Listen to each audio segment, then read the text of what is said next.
llamado aquí en su programa En Perspectiva. Voy a pretender aquí con el staff de En Perspectiva hacer un llamado a la desmemoria colectiva. Hay algo que nos lastima con mucha frecuencia a nosotros como personas, pero también a la imagen de nuestro país. El servicio de fluido eléctrico en nuestra nación ha sido por años y es todavía, aunque ha habido mejoras, muy deficiente. No hay continuidad, pero esto provoca situaciones impensadas en otros tiempos. Por ejemplo, hay una relación entre el fluido eléctrico y el agua, por poner un ejemplo. Generalmente nos quedamos sin agua potable en la capital de la República, producto de apagones. Yo no puedo creer eso, o sea, que nosotros dependamos todavía en ese sentido del comportamiento o del hígado de las empresas que nos dan ese servicio. Ayer hubo una situación, en otras ocasiones hemos visto y hemos observado cómo se han afectado industrias, hospitales, y hablando de hospitales, ayer ocurrió una situación que Camila propuso y mencionó en el corte comercial para los efectos de lo que nos están viendo y escuchando a través de Facebook Live, que me gustaría ponerlo al aire, Camila. ¿Qué fue lo que ocurrió ayer? Sí, bueno, creo que no fue ayer, pero sí, perdón, fue hace más de una semana. Bueno, ayer se hablaba todavía.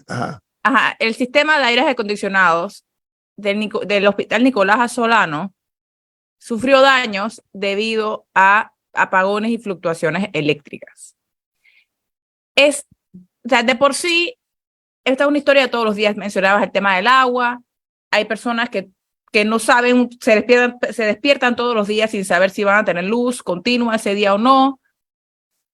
Pero el nivel de daño, primero que era un equipo relativamente nuevo por $100,000. O sea, de por sí que tenemos grandes deficiencias en nuestra infraestructura hospitalaria. En este caso estaban relativamente nuevos. Y segundo, lo grave que es que un hospital no tenga un sistema de aire acondicionado, o sea, o por lo menos de poder ambientar correctamente sus áreas. O sea, eso puede poner en riesgo la salud humana. Sí, y no es una clínica chiquita metida en un barrio. Este es el hospital más importante en toda esa zona. Estos pacientes no tienen dónde ir. O sea, si el hospital no les puede brindar una atención, quedan desplazados a no sé qué distancia para tener acceso a la atención médica más cercana. Entonces, ¿dónde está la ASEP, la Codeco? Yo no sé, la ASEP creo que la que le toca en este caso. Pero, ¿sabes qué? Para garantizar un mínimo de atención decente. Y si esta no está, para tomar los correctivos. Pero mira, aquí la situación es mucho más grave.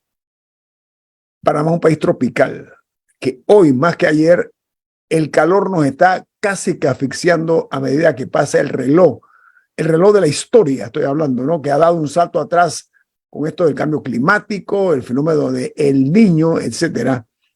Y ese calor se traduce precisamente en el malestar para las personas que están en un sitio cerrado. Es que no es malestar, es un tema de contaminación. Padeciendo de una enfermedad, muchas de esas enfermedades graves, y entonces tienen que pasar por el viacrucis de un calor asfixiante por una parte y por la otra, como dice Camila, en un hospital cerrado, la posibilidad de una contaminación de los allí presentes. Sí, porque, o sea, ojalá fuera un tema de que uno se puede poner short y bueno, ya, no, es un tema de que la salud de los pacientes peligra, porque eso, un hospital, entre sus medidas de seguridad para cuidar la salud humana, es que tiene temas de sanidad y la temperatura es uno de esos. Creo que el señor Murgas iba a decir algo. Sí, bueno, lo importante es que en Panamá hemos tomado una mala costumbre, que es hacer de todo un servicio central de aires acondicionados. Eso trae como problema que cuando se daña el aire acondicionado, se daña todo. No hay aire acondicionado para nadie. Entonces, eso es un problema fundamental del negociado que hay con los equipos esos múltiples y totales. Aire acondicionado central, le llama, señor Murga. Aire acondicionado central. Cuando un cuarto de urgencia necesita una máquina de 600 o 1000 BTU, no tener un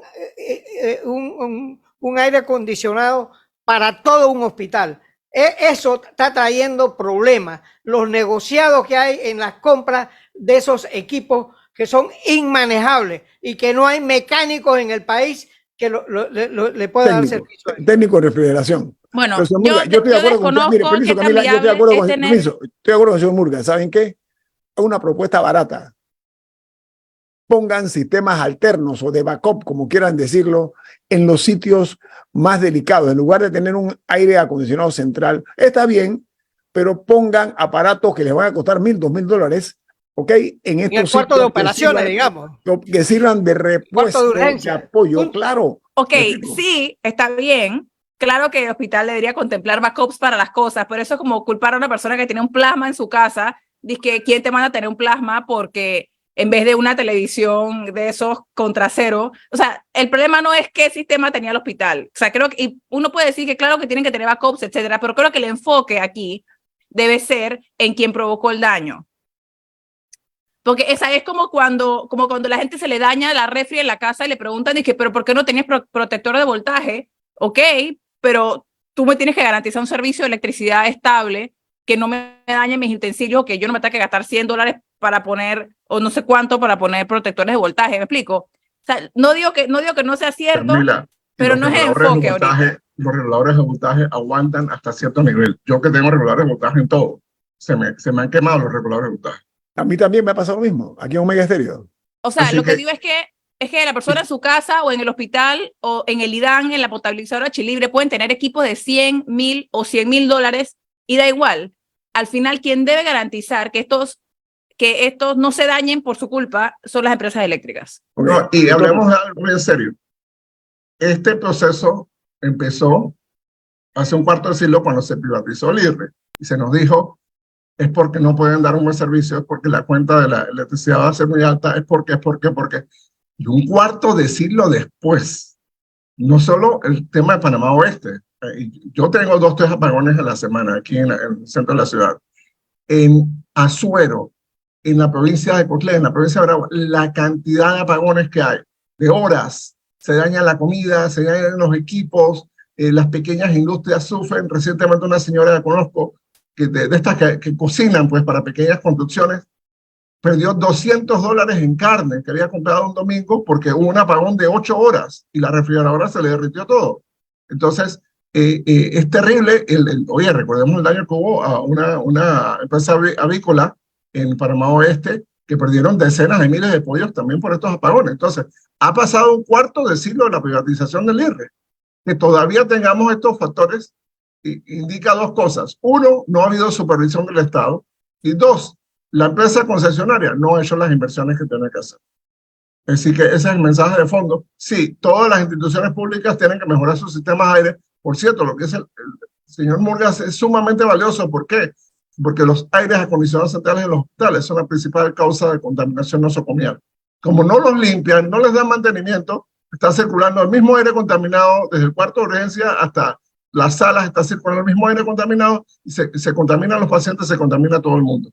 Entonces, pero es vital poner estas empresas concesionarias del sistema eléctrico, ponerlas en casillas. ¿Por qué? Porque un cuarto de siglo después de la privatización del IRRE es imperdonable que todavía tengamos apagones, fluctuaciones de voltaje, cuando eso supuestamente iba a ser corregido inmediatamente. Mantenimiento. Sí, tenemos un comentario de un oyente.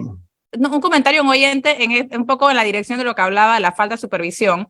Dice el oyente Guillermo: el problema es que quien regula, luego de 5 años, termina trabajando en el regulado y nunca se pisan duro entre ellos. La famosa puerta reguladora. Giratoria, perdón.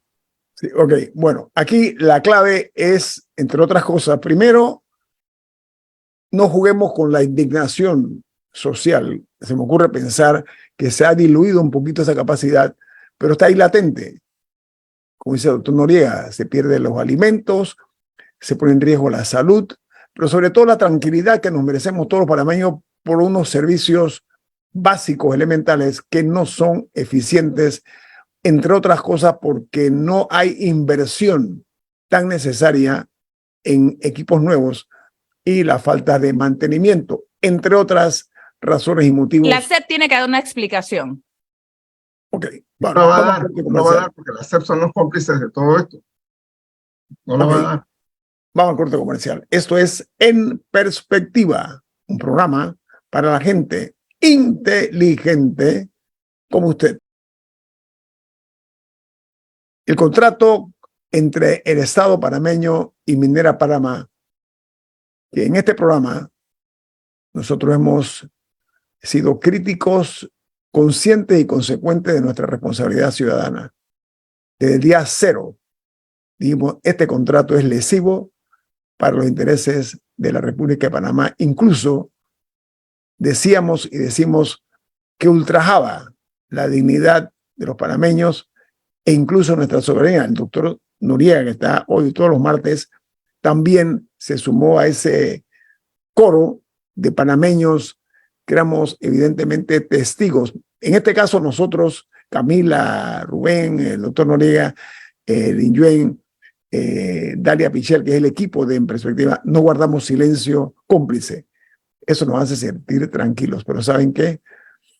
Hay una realidad. A veces la justicia no tiene historia, lamentablemente, pero en este caso no queremos que se olvide todo lo que contenía este contrato, que a mi juicio parecía construido o redactado o elaborado por los abogados de la empresa minera y no por panameños.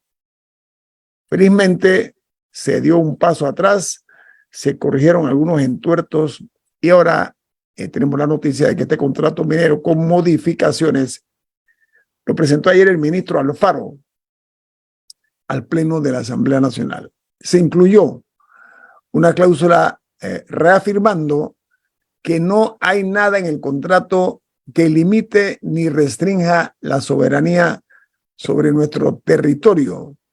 Y un ejemplo, doctor Noriega, y quiero su opinión, por favor, es que se eliminó la cláusula que permitía a Minera Panamá poder solicitar restricciones de nuestro espacio aéreo. Una aberración, amigos, una aberrante haber permitido que eso estuviera incluido allí en ese contrato.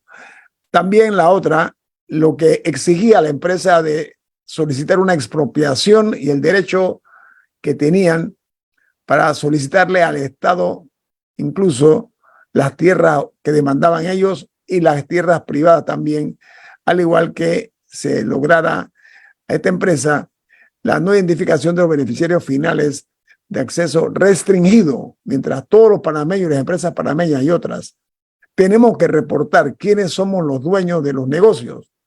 Esta empresa se daba el tupé, el caché, ¿ok? Por encima de la ley y por encima de nosotros también, de decir, no, yo no voy a decir quiénes son los dueños de esta empresa. En pocas palabras, lastimaba, ofendía la Constitución panameña que dice no habrá fueros ni privilegios. Doctor Noriega, la cancha es suya. Gracias, don Guillermo. Gracias por esta oportunidad de conversar sobre este tema. El gobierno dice que aprendió, que escuchó, pero definitivamente la práctica demuestra que no.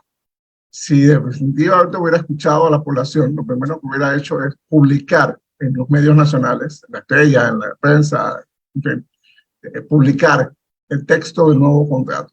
Y no tenemos nada que ocultar, somos transparentes, aquí está el texto del nuevo contrato. No se ha publicado, no se ha divulgado, entonces dependemos del aparato de comunicación del Estado para entender qué se hizo. Uno, no conocemos el texto perfectamente, se puede haber mejorado estos temas que el gobierno habló y se puede haber desmejorado otro montón de temas, pero no lo sabemos hasta que empiece el debate de la Asamblea. Segundo, es curioso que por meses nos insistieron que el contrato no se podía mejorar, que esto era lo mejor que podía conseguir Panamá, y en cuestión de 10 días cambiaron partes, algunas te voy a reconocerlo, significativas del contrato. En cuestión de 10 días, o sea, si hubiera durado, si el gobierno hubiera tenido la voluntad, voy a meterle un mes más, ¿sabes? Voy a meterle 20 días más para mejorar este contrato, De pronto sale hasta un buen contrato, todavía sigue siendo un mal contrato, todavía Panamá sigue perdiendo.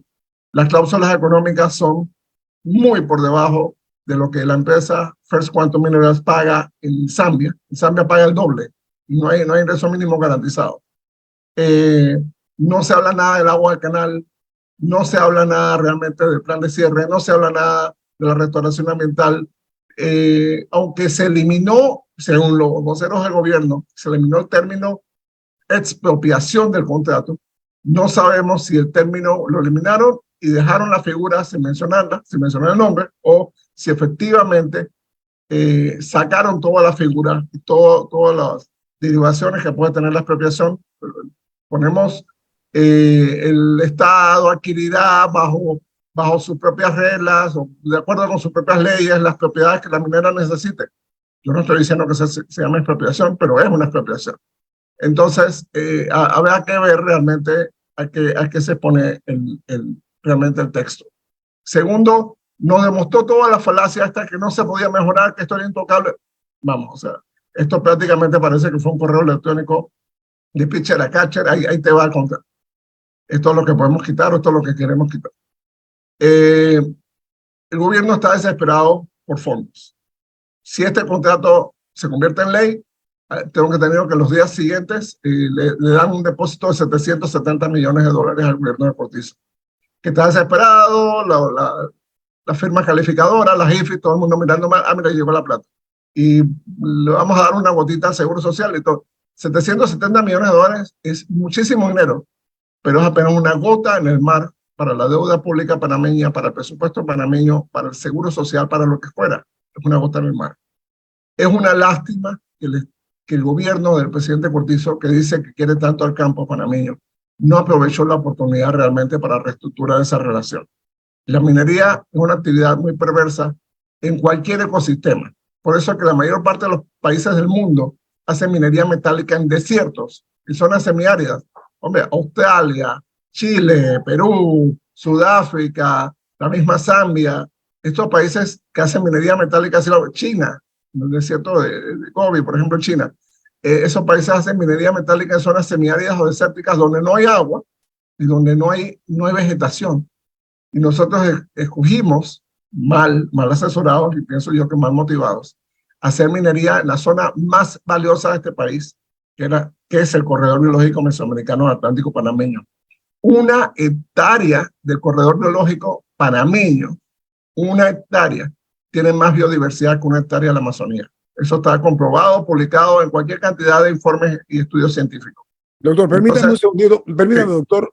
Esto ha sido víctima, esta área, de una vulgar masacre ambiental. Ojo, cuando vemos el entorno, ¿okay?, que rodea todas estas áreas devastadas, doctor, el verdor que hay ahí, la calidad de los bosques versus la tierra estéril en que queda posteriormente, eso no tiene nombre, es un golpe bajo para las generaciones. Totalmente, don Guillermo.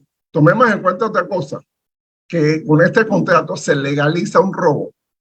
La minera se apropió, la NATI, ellos le solicitaron a la Autoridad Nacional de Administración de Tierras 7.500 hectáreas más de bosque junto a su concesión, y la NATI le dijo 2 ocasiones que no. A pesar de esto, ellos se tomaron esas 7.500 hectáreas, las devastaron por completo y ahí tienen sus tinas de relave. 7.500 hectáreas que eran bosque y que no eran parte de la concesión original. Bien, este contrato legaliza esa destrucción ambiental, que un daño ambiental de cientos o quizás miles de millones de dólares. Y ese daño ambiental ahora queda legalizado con este contrato. La fórmula que tiene el contrato nuevo para tratar los temas de inconstitucionalidad es sumamente peligrosa. ¿Por qué? Porque si mañana una Corte Suprema, ejerciendo su responsabilidad, declara el contrato inconstitucional, el Estado panameño tendría que indemnizar a la mina. Si mañana el Ministerio Público panameño descubre que los gerentes, los ejecutivos, los accionistas de la mina le pagaron sobornos a un presidente de la República o ministros de Estado o los diputados para el contrato, el Estado panameño tiene que indemnizar a la mina. Esta cláusula ni siquiera la tenía Odebrecht. Esto hubiera sido un sueño para Odebrecht, una pesadilla para el país, pero un sueño para Odebrecht. Bueno, eso lo tiene la empresa minera. Entonces, este contrato es lesivo para el país, por donde quiera que se vea. Ayer el doctor Carlos Sucre circuló un artículo buenísimo, yo me comprometo a compartirlo, en el que expone todas las causas por las cuales este contrato no le conviene al país. Con una pluma muy fina, muy erudita, como lo caracteriza, él analiza el tema de fondo. Estamos hablando de que estamos hipotecando nuestra agua, estamos hipotecando nuestras tierras. Tenemos a China metida en Panamá. China es dueña del 20 al 40% de las acciones de First Quantum Minerals.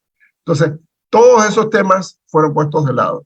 El tema de que el agua para el futuro del canal, no el agua de ahora, que es lo que están diciendo, y sí, el agua de ahora no tiene nada que ver con la mina, pero el agua del futuro del canal depende de esa concesión, está embargada en esa concesión, porque el agua del canal, el embalse nuevo que debería ser el canal, debería incluir Río Indio, Río Tobago y Río Cotlé del Norte. Parte del Río Cotlé del Norte, parte de sus afluentes, está sometido a la concesión minera. Y Río Tobago no tiene el caudal necesario para completar el asunto. Así que el canal está planeando, bueno, como ellos son muy funcionales, no les gusta la burocracia, no les gusta tanto el escándalo político, bueno, vamos a hacer un embalse solo con el Río Indio. Ese nos da 12 a 15 tránsitos en vez del embalse más grande que incluía el Río Cotlé del Norte. Así que estamos tomando decisiones para el que Panamá subsidie una explotación minera. Esto es terrible para el ambiente, es terrible para la soberanía panameña, no va a resolver los problemas ni financieros ni de empleos en el país. En unos cuantos años la propia mina, la propia empresa puede cerrar la mina si el precio del cobre baja. Entonces vamos a tener el problema de los 40.000 empleos, del dinero que no está, de los jubilados que no van a tener aumento, etcétera, etcétera, etcétera. Y encima un daño ambiental incalculable. Entonces yo creo que por donde se vea, el Estado perdió una enorme oportunidad de hacer una licitación. Si quería hacer una minería en Panamá, primero tenía que consultar a este país, si queríamos o no ser mineros. En la consulta pública de la plataforma Ágora, del Pacto del Bicentenario, la mayoría del consenso fue no queremos ser mineros. Y el presidente Cortizo nos dijo que eso para él era vinculante. No es vinculante. Segundo, si el gobierno decide vamos a ser mineros, tenías que cumplir con la ley y la constitución. Tenías que hacer una licitación pública internacional. No la hicieron. Tenías que garantizar que el Estado panameño fuera el único dueño de esos bienes. Ahí estás metiendo por lo menos 3 estados extranjeros. China comunista, Singapur, que posiblemente es un frente de China, y Corea del Sur. Entonces, ¿de qué estamos hablando? Estás entregando tu soberanía y tercero, estás sacrificando tu agua, tus bosques, tu patrimonio natural para que unas empresas se llenen los bolsillos. Nosotros nunca vamos a saber en Panamá, ni ciudadanos ni Estado, cuánto vende la mina, cuánto exporta la mina, porque la mina es la que le da la información al gobierno.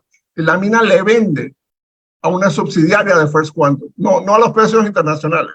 Mañana le dice, me están comprando la onza de oro que está a $1,900, me la están comprando a $100. ¿Cómo va a probar el gobierno de Panamá que eso no es cierto? No hay los mecanismos. Ni siquiera como negocio está bien estructurado este contrato. Entonces me da pena ajena y me da pena propia. Pena ajena como profesional del derecho, que distinguidos profesionales panameños hayan puesto sus nombres y sus servicios en un contrato tan mal hecho, y me da pena propia como ciudadano panameño que el país se condene por 40 años a un contrato tan perverso, tan mediocre y que realmente despreció lo que Panamá tiene y lo que Panamá puede hacer.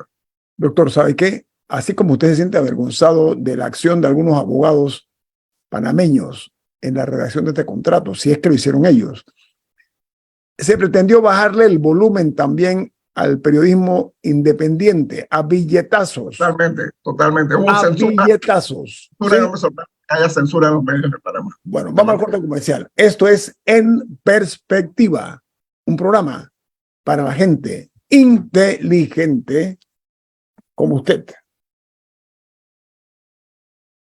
Esto es En Perspectiva, un programa para la gente inteligente como usted. Diga, señor Murgas.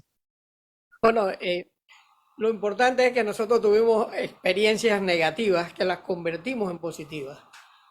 En 1903 nacimos con el Jaibu no Varila y fue una lucha de muchos años para recuperarnos de esa mala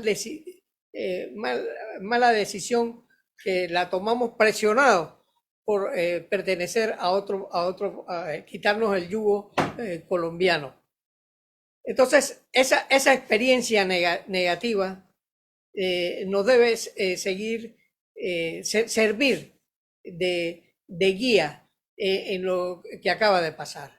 Porque nosotros tenemos un doctorado en quitarnos los yugos de encima, y lo pudimos hacer con el Tratado de 1903, para que ahora caigamos en lo que acaba de denunciar el doctor Noriega con una verticalidad y honestidad a prueba. Y yo te felicito, Guillermo Antonio Adame, por liderizar esta batalla, poniendo en riesgo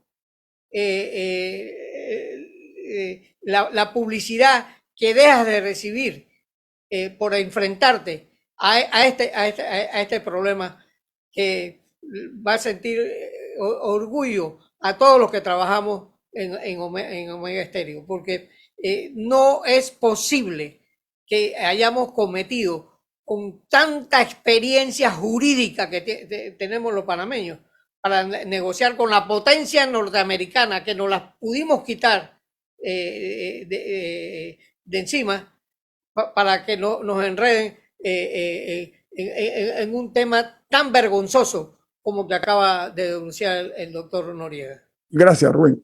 Doctor Noriega, a ver, se ha pretendido aplicar en este caso una visión monocromática, ¿ok? Lamentablemente, un acto de miopía, pero usted señaló algo que es valioso.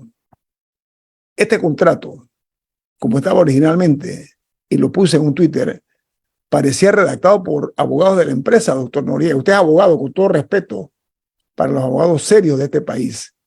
Ahí queda esa mácula, doctor, que es inolvidable. Los que guardamos ese contrato original, que lo tengo guardado, ¿ok?, para la posteridad.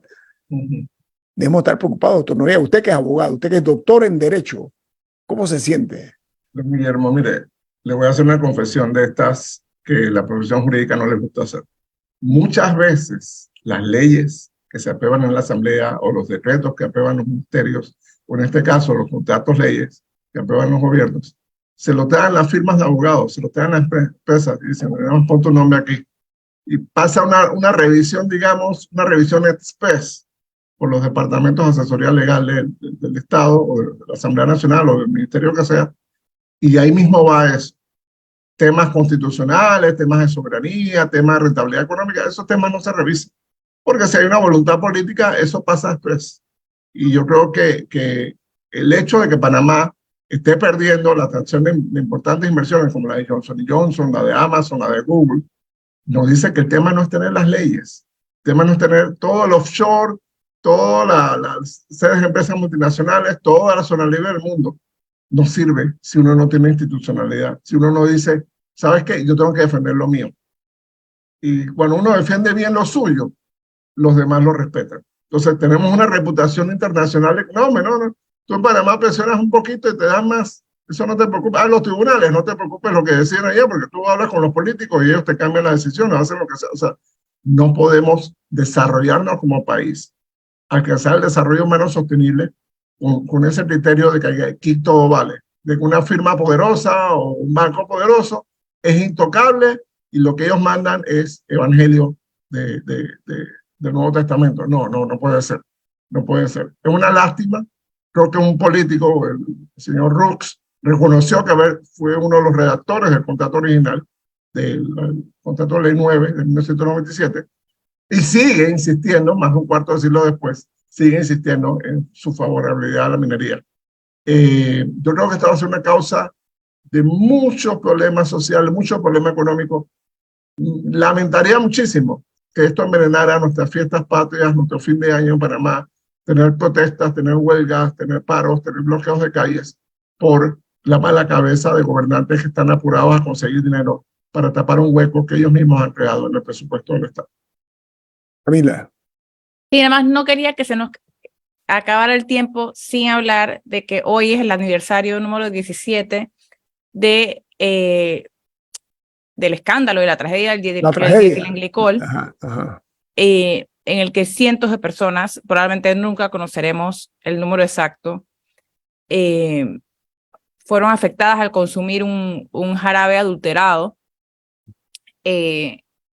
Como ellos dicen, fueron a buscar un medicamento, lo que encontraron fue veneno.